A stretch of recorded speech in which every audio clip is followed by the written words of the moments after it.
வணக்கங்க, welcome to Visakha channel. நம்ம evening healthy snacks ஒன்று செய்ய போகிறோம், வாங்க பார்க்கலாம். இது கைக்குத்தல் அரிசி நான் அளவாக 1 டம்ளர் எடுத்திருக்கேங்க. இதை நல்லா கழுவிட்டு ஊற வச்சு தண்ணி வடித்து எடுத்திருக்கேன். இப்போ நம்ம இதை அரைச்சிட்டு இந்த மாவை சலித்து எடுத்துக்கலாம். ஓகே, இந்த மாதிரி அரைச்சி எடுத்துகிட்டு வந்துடலாம்.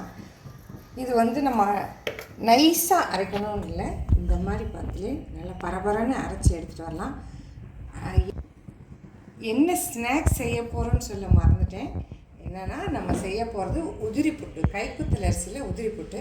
இங்கே பாருங்கள், இந்த மாதிரி இருந்தால் நம்ம சாப்பிட்றதுக்கு நல்லா டேஸ்ட்டாக இருக்கும். ரொம்ப நைஸாக அரைச்சிட வேணாம், இந்த மாதிரி பக்குவமாக இருந்தால் போதும். இப்போ நம்ம இதை இட்லி தட்டில் வச்சு வேக வச்சு எடுத்துக்கலாம். இந்த மாதிரி இட்லி பாத்திரத்தில், இட்லி என்னால் ஆவியில் வேக வச்சு நம்ம எடுத்துக்கலாம். இப்போ நம்ம இதை ஆவியில் வேக வைக்கிறேன்.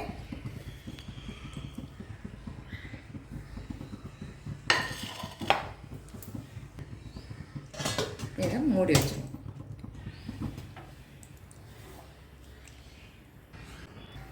ஒரு 15 நிமிஷம் டைம் பார்த்து நீங்கள் வச்சுக்கோங்க. இது 15 நிமிஷத்துலேயே வெந்துடும், ரெடி ஆயிடும். நம்ம அதுக்குள்ளே தேங்காய் திருவி ரெடி பண்ணிக்கலாம். அரை முடி தேங்காய் எடுத்துருக்கேன். இப்போ நம்ம திருவி தேங்காய் ரெடி பண்ணிக்கலாம்.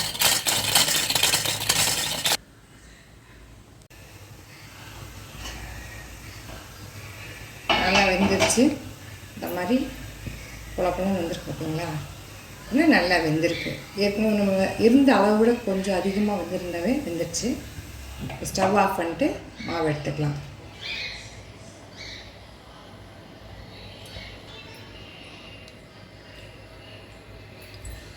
புட்டு சூப்பராக வந்திருக்கு. நம்ம இது கூட தேங்காய்,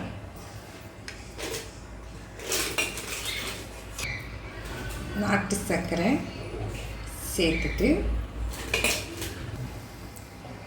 நல்லெண்ணெய் 1 ஸ்பூன் இதில் விட்டு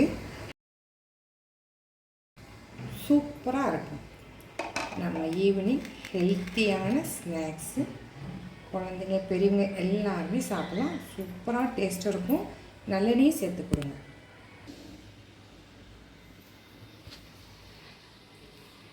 ஓகே, தேங்க்யூ.